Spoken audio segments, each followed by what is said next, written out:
Good evening everyone. I am Dr. Rajesh Khanduja. I am a nephrologist at Concord Hospital, Jalandhar. I will be sharing a few words with you about a common problem in our intensive care units, that is of sepsis. Now, sepsis is the presence of as low blood pressure because of involvement of the heart, confusion because of involvement of the brain, decreased urine output because of involvement of the kidney, abnormal liver tests and jaundice due to liver involvement. Now, in this situation, heart may be involved because of sepsis, and this will lead to decreased cardiac function because of sepsis.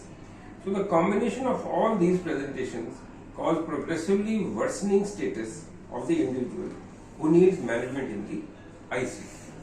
Now, the ICU support may need dialysis support because the kidney is not working.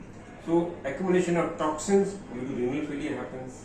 The intensivist in the ICU may require to give ventilation to the patient with sepsis in view of the lung infection and lung involvement, leading to poor oxygen exchange at the lung level, and thus poor oxygenation of the system, and this is what we call as respiratory failure.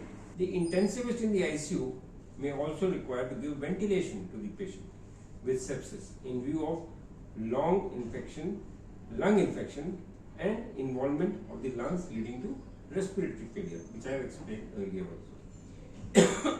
In addition, medicines to keep the BP up have to be given because there is a fall in the BP because of the endotoxins, because of the sepsis.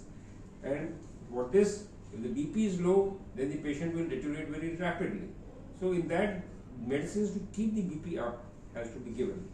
And this is compounded by the fact that the heart is also involved in sepsis.